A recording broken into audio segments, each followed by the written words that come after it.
Hello everyone, my name is JB and I just want to say congratulations sa mga kinasal dyan sa China. And ang video ito ay ano nga bang susunod mong gagawin kapag kinasal na kayo sa China? At ano nga ba ang ROM?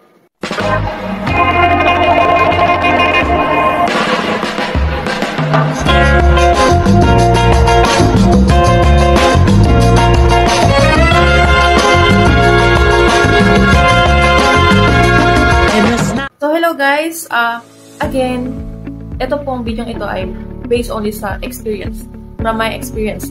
Hindi po ako agency, hindi ako taga-agency. So, yung mga sasabihin ko lang is yung, ayan, yung naipasa ko, yung, ayun nga, experience ko, and yung mga tinatanong sa akin, and then, ayun. So, sige, start tayo. So, ano nga po ba ang ROM? Yung nasabihan kami sa Shanghai, sa Shanghai po kasi ako nagpasa. Sinabi talaga sa akin na required to, okay?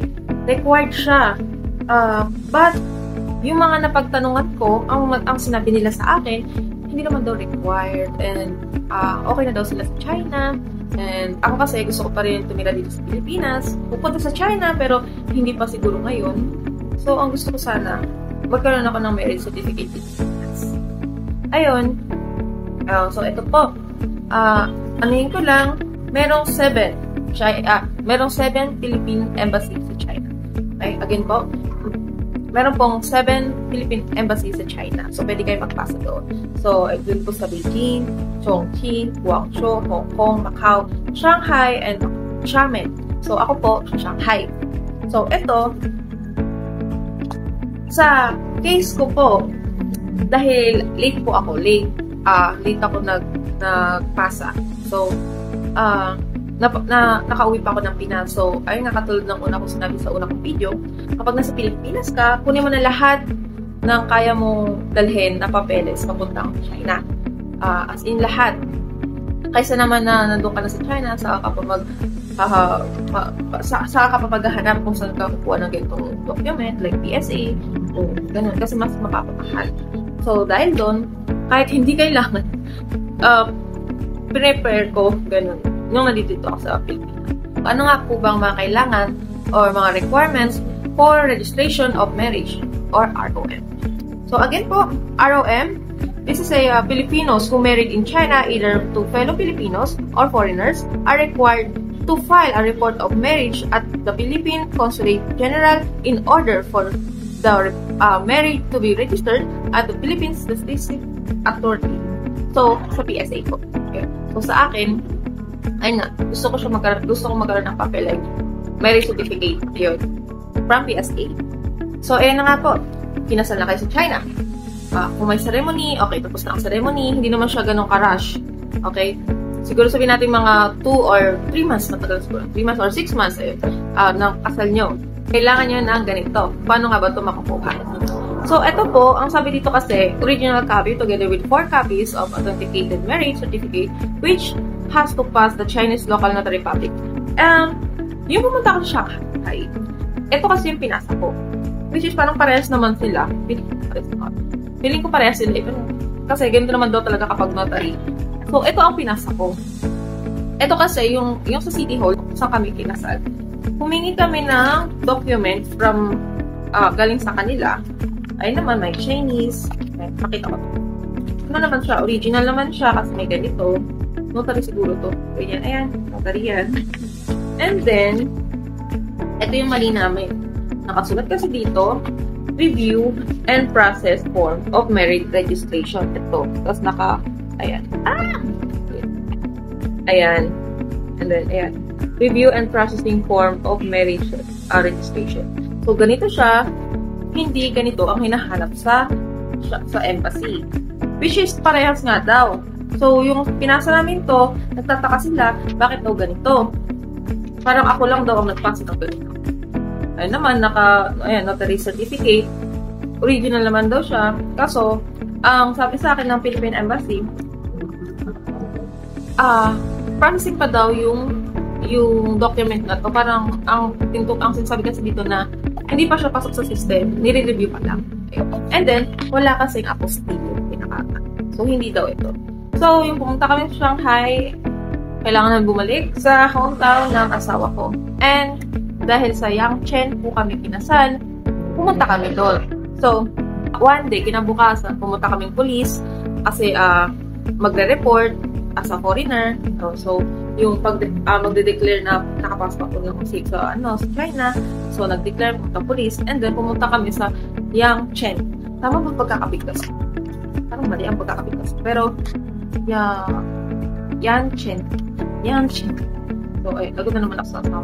Sa Shanghai ako, may pinakita si Philippine Embassy na ganito. Dapat daw, ang papakita nito, yung first page, ganyan. Yung sa marriage certificate nyo, dapat may ganito. Which is ibang-iba doon sa pinakita ko. Tapos, hindi mo siguro. Ayan.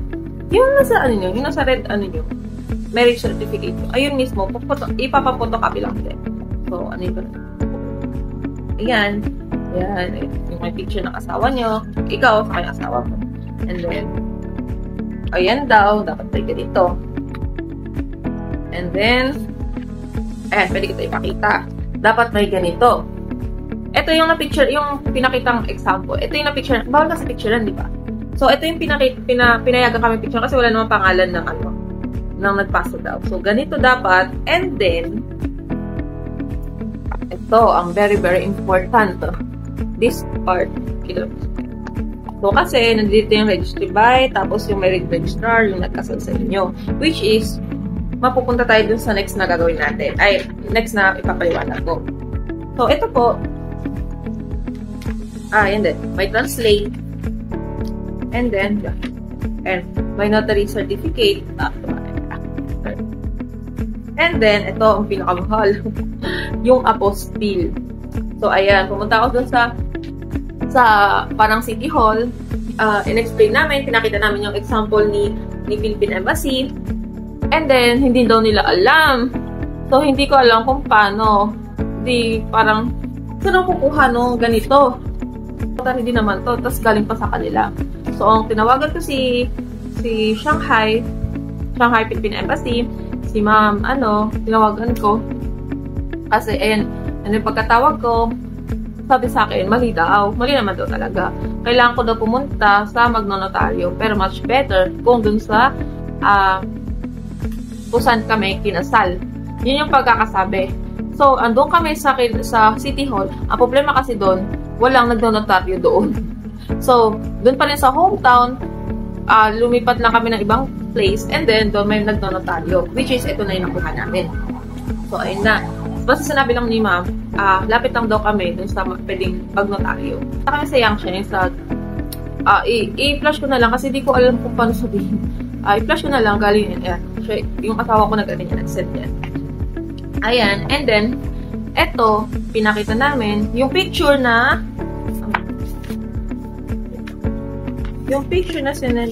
pinakita namin sa kanila, ito lang. Sabi nila, yes, ayun. So, doon na, nagsabi na sila na, okay, they can do it daw. Ang pinaganda doon kasi, kompleto na sila. Di ba dalawa yung marriage certificate? Ikaw, sa asawa mo.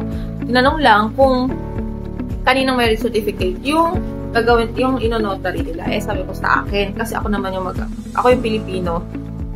Ako yung mag-file ng ROM. So, pinapotocopy nila ito lahat. Yung marriage certificate, dala namin yun. Pinapotocopy nila yung nakapangalan sa akin. And then, lahat, pati yung cover, yung ito nga, cover, ito ba? Parang yung black na cover, and then lahat. And then, pinapirma lang ako, yung asawa ko na nakipag-usap, and then pirma, daming pirma nun. Hiningan ako ng yung passport, photocopy ng passport, saka passport niya, and then yung parang mga 3 atang photocopy yun. Buti na lang meron kami. And then, yung 2 doon, sorry. 3 yung hiningi. At 3 yung binigay namin. Yung 2 doon, pinirmahan ko 3. And then, ayun na. Wait lang. Ayan, and then, ayun na, nagkabayaran na. Sa Yangchen, mura yung panotaryo doon. Kasama na yung translate. And, kasama na yung delivery. Malayo-layo pa yung hometown ng asawa ko. yun, mura yun. Mura talaga siya. Ang nagpamahal, Diyos ko po, itong apostille. Ayan. And then, grabe, ang mahal niya talaga. Ang bala ko kasi, parang 6 na set, na, ayun, syempre parang medyo maggayabang tayo sa Philippine Embassy na may pera tayo. Kaso, hindi ko na-afford. Ginawa na lang namin. 3 copy na lang. So, okay lang naman yun. Okay lang. Kahit nga daw isa lang, okay lang. Yun nga lang, ipapa-photocopy. Scan pala. Gusto rin nila ipa-scan para may kulay pa rin. So, ayan, ganito. And then, i-deliver na lang sa hometown. It's either sa hometown or sa Shanghai kung saan ka mag-i-stay. And then, parang, syempre, medyo rush na rin kami kasi kailangan ng treatment ng asawa ko.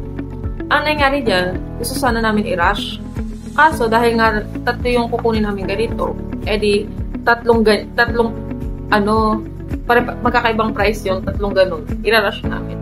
So, sabi ko, yung rush nila, 2 to 3 days, ganun. Kasama na yung apostille doon. Kung hindi rush, 7 days, ayun. 7 days, tapos, another 3 days, kasi daw, parang i-deliver pa. So, 7 days, 10 days, gano'n. Nasa sa'yo na. Pero sa akin, hindi ko na pinarush. Hindi ko na siya pinarush, and then, ayun na. Inantay ko na lang talaga siya. So, ang nangyari is parang madidelay sana kami. Pero, dahil mabilis po sa China, nakakagulat lang kasi nagstay lang kami ng 2 days, gano'n. Mga 2 days to sa Yangtze. And then, kasi parang minute pa namin yung mga aunties ng husband ko. Yung pauwi na kami, 3 days pang 3 days, uwi na sana kami sa hometown niya. Nasa fast train na kami, parang 3 hours na lang, nandun na kami sa hometown ng asawa ko. Biglang tumawag yung nagno-notary. Sabi nila, tapos na daw. So, hindi kami nag-rush na. Tapos na daw. Ang nangyari is, pwede na daw namin kunin. Diyos ko po. So, nasa fast train na kami nun. Ang nangyari, kinausap ng asawa ko, i-deliver na lang. So, edi ayun, deliver. Pero kung hindi daw kami umuwi nun, parang kung nag-antay pa kami ng 10 hours dun sa hotel, makukuha na sana namin agad. So, edi, ayun na, sabi sa amin, another 3 days, ma-deliver. Ganun. Pero dahil nga mabilis po sa China, sabi sa amin, 3 days yung delivery. Pero, parang 2 days, parang 1 day and a half lang eh. Pero yun nga, 2 days, nakuha na namin, na-deliver na agad. Dahil document lang naman daw. And ewan ko, parang priority ata kahit to. Ayun. So, nakuha agad namin. So, ayan, nakuha na namin agad. Nakuha na namin to. May apostille din. Tapos, ayun. So, ayun ang kwento sa yung hinihingi nilang original copy with together with 4 copies of authenticated marriage certificate. So, ayun yung situation ko dahil lang dito. Ayan. And then, ayan, meron silang form pala. Speaking of, lahat ng ng embassy, may ganitong form. Piliin ko pa. Pwede ko lang pala i-flash it. Pero pakita ko pa rin. So, ano ko lang na, kapag meron na kayong ganito, or kunyari, tapos yun na siyang sagutan na, try nyo kumuha ng, yung magpiprint na maayos, saka maganda yung print. Like, dapat kitang-kita yung logo, and then, try nyo na lahat ng font is pare-parehas. Yun. Kasi, kung ano yung nakalagay dito, i-scan lang nila yun. Tapos, kapag tapos na yung process, yun na yung magiging marriage certificate nyo sa PSA. So, kung nyari, katulad ito, may cut, diba? Wala yung guhit. Tapos, ito may cut din, dapat may guhit din. Yung sa akin kasi, pinakita ko, nabura yung book number. Tapos, ito, walang linya. Kung nga putol linya, nawala yung linya. So, pinaulit sa akin. Ayun, pinaulit talaga sa akin. Tapos, may mga mali rin kasi ako dito. So, ito na nga. Speaking of this form, ayun na. So, meron ka ng ganito. Kunyari, may ganito ka na. Sasagutan nyo na to. So, ayan. Ayan yung dito. Pwede, dahil sa akin kasi, sa Shanghai ako, ang nilagay ko dyan is Philippine Consulate General in Shanghai. So, ayan, dito ko nilagay yan. And then, dito, huwag mo sasagutan yan. Ito naman, basic na yan, katulad ng last name yung mag-asawa, first name, middle name, date of birth, place of birth, ayan, civil status. So, civil status po, single pa rin. Okay, single pa rin po. Huwag nyo lalagay na marriage, mali yun. So, single, and then citizenship, asawa nyo is Chinese, Filipino kayo. And then, yung number 8, hindi ko na siya, hindi ko siya sinagutan. And then, yung sa religion, sa asawa ko, hindi ko na rin siya sinagutan. Pero yung sa akin, nilagay ko, Roman Catholic. Ayan. Roman Catholic kasi sa Pilipinas. So, ayan, date of marriage nyo. Date of marriage nyo, kailan kayo kinasal. And then, eto na. Yung, nahirapan talaga ako dyan, grabe. Yung, place of marriage nyo, dito. And then, lalagay nyo lang yung city, tapos yung province, and then China. Yung sa akin kasi, Yancheng City, Jiangsu Province, China. Ngayon, yung dito sa 14, di ko alam yung isusulat dyan. Kasi nga, dahil nga sabi ko, ganito yung akin na hindi tinanggap, yung walang apostille. So, processing, review and processing pa lang nakasulat. So, di ko alam kung anong isusulat ko dyan. Ang sabi sa akin, ito. Kaya ito, importante ito. Ito, yung registered name. Ayan. Dapat kompleto siya. Ayan, Civil Affairs Bureau of Yangdu District, Yancheng City, China. Ipapasok mo yan doon. Try nyong gawa ng paraan kasi masyado siyang malaki. Ay, masyado siyang mahaba. So, paliitin nyo na lang yung font. And then, yung marriage registered, yung nagkasal sa inyo. Ayun nga, yung number 4 dito. Yung number 4 dito, yun yung ilalagay nyo doon. Yung mahaba. Mahaba to pero pag tinype nyo kasi, kailangan nyo rin ilagay yung China. So, yan, ilalagay nyo dyan. Tapos, yung nagkasal sa inyo. Yung sa witness, kayo na lang kasi sa akin kasi hindi ko siya nilagay.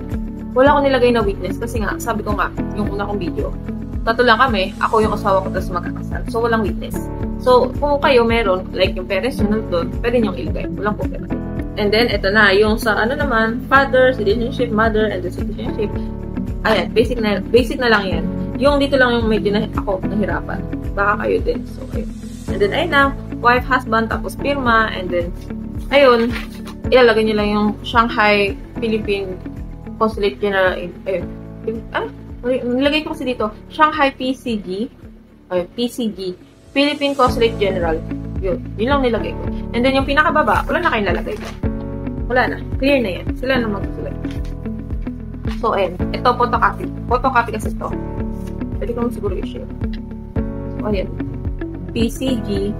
Tapos, ito yung parang may seal sila. Yun yung seal nila. Tapos, may pirma sa baba. Ayun. Sila magsusulat niya. And then, ayan. August ngayong 2025, August ako nag-ROM. Pero kinasal kami June 18. June 18 po kami kinasal.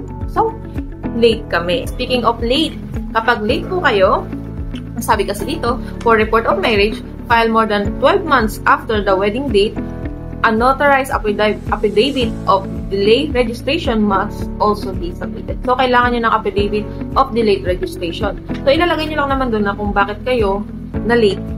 Kasi sa akin, hindi ko kasi alam. Hindi ko to alam na kailangan pala may ganito pa. Nalaman ko na lang, nakauwi na ako sa Pilipinas. Tapos, nagbabala kaming ikasal na parang civil wedding dito. And then, sinabi nila, kailangan ko na mag-report of marriage sa China. Kaya, bumalik kami. So, ayun na nga. Kailangan nyo lang ng papel na yun. Kung kinasal naman kayo, tapos 2 months pa lang, 3 months, okay lang, no need na ng affidavit. Pero kung katulad ko kayo, late, ayun, kailangan nyo magpasa doon. So, ayan. Ito naman, hindi to, wala to sa website ng Shanghai, pero kasi kinuha ko to parang yung nasa Pilipinas ako, ginamit ko yung sa Beijing, na kung ano mga need kunin, or need ipasa, kasi, ayun nga, kung nasa Pilipinas ka, kung kaya nyo nang kunin lahat ng mga documents, so kaya may feeling kayo baka kailangan to, kunin nyo na, ganun. So, ito, yung passport size, kailangan yan. Ikaw, pati yung asawa mo. And then, tandaan nyo rin na, dapat A4 paper lahat ng mga documents. Kunyari, kung may affidavit kayo, A4 lang, yun, huwag nyo na ilong. So, kahit yung report din na yung yung ganito nyo, yung form, A4 din, hindi siya long, hindi tinanggap yung legal size to. A4, and then, eto na nga, wala rin to sa yung requirements for registration of Metro Shanghai, pero kumuha na rin ako ng birth certificate.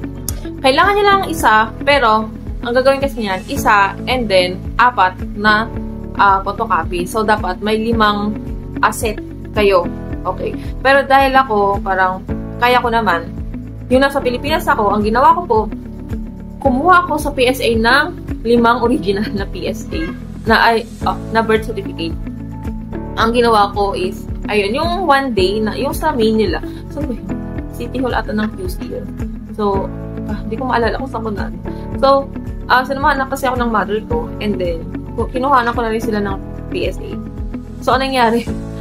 Kumuha ako ng 5. Dapat nga pala, kapag kukuha kayo ng PSA, make sure complete.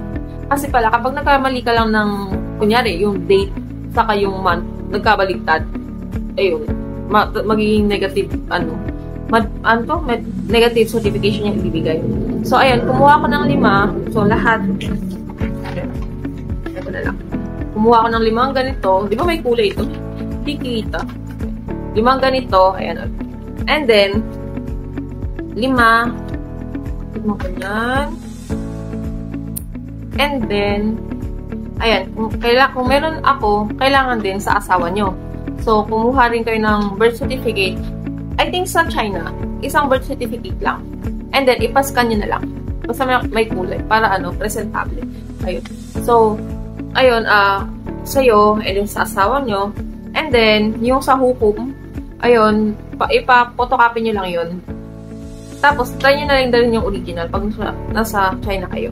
And then, ayun lang. Yun lang yung inano namin. Yun lang. And then, so may set siya. Set yan. Passport size. Nasa ibabaw. Tapos yung form na ganito. Sunod. And then, yung birth certificate nyo. Ayan. And then, syempre, diba, dala nyo yung marriage certificate nyo. Yung dalawa sa'yo, sa asawa mo. Papapotocopy mo din yan. 5 ganyan, lahat. And then, yung ito, marami tong marami siyang page. So, ipapapotocopy mo din yan. Ito, 5 ganito. Kung ano lang yung nakalagay dito, i-ganon nyo lang. Ayan. And then, itong first page, and then hanggang dun sa pinakadulo, which is yung apostille. Ayan. So, 5 ganito. And then, kung late kayo, kailangan nyo ng affidavit of delayed registration. Ayan din. And then, ano pa? Wala na. Yun lang. So, ulitin ko lang. Yung una, yung passport size. 5. Dapat 5. And then, yung form, kailangan din 5. Dapat maayos yun. 5. And then, birth certificate yung 2. Ikaw, pati yung asawa mo. And then, passport mo din. Yung photocopy ng passport, yung photocopy ng passport mo, pati sa asawa mo. 5 din. O, 5 set yan. Notaryo din. Marami tong page. So, dapat magkakasama yan. So, 5 ganito din. Pero sa akin nga, ayun. Yung 5 original na PSA, pinasa ko yung lahat. 5 ganun. And then, yung 3 ganito, yung 3 kong ganito, yung isa kinuha ko. And then, so, yung 2 original, 3 photocopy. Yun. Binigay ko yun. And then, ano pa ba? May nakalimutan pa ba ako? Ito. Kung nasa Pilipinas kayo, try nyo kumuha ng Senomar. Ayun. So, tandaan nyo lang, yung sa marriage certificate nyo din. Photocopy din yun. Lahat, okay na. And then, ayun, ipapasa nyo lang. And then, lahat yun, ayusin naman ng officer doon. And then, kung may need, tatawag ulit. Or, kung may need, pupunin nyo lang din. And then, sa akin kasi, pinarush ko siya ng 3 days. 3 days. Pinapapili ako kung 7 days or 3 days. So, sa akin, parang need ko na kasi umuwi sa Pilipinas. So, ang nangyari dyan, pinarush ko ng 3 days. And then, kunyari, pinasa ko siya ng 1. Sabi sa akin, bumalik ako ng 3. Ganon. Pero pumunta na ako ng 2. Ganon. Pumunta na ako ng 2. Tapos, sinabi ko na, nakalimutan ko po. Ganun. Pero tapos na siya. And then sinabi sa akin ni ma'am, yung doon na, tapos na siya kahapon pa. Tapos ayun. Ayun lang. So, try nyo lang kung nandun naman din kayo sa Shanghai, nag-hotel lang doon kayo. Try nyo yun. Na, kasi mabilis lang din naman yung nila, yung process nila. Pero dahil may sinusunod silang patakaran. Ayun. Pero sa akin nga, parang kinabukasan, bumalik ako. Tapos sinabi ko lang na nakalimutan ko, babalik pala na. Yun lamang po. I hope meron kayo natutunan sa video ito. And kung mayroong hindi malinaw, pwede kayo magtanong sa comment section. Na-try ko pong sagutin. Yun lamang po. JB's out. Thank you. Bye-bye!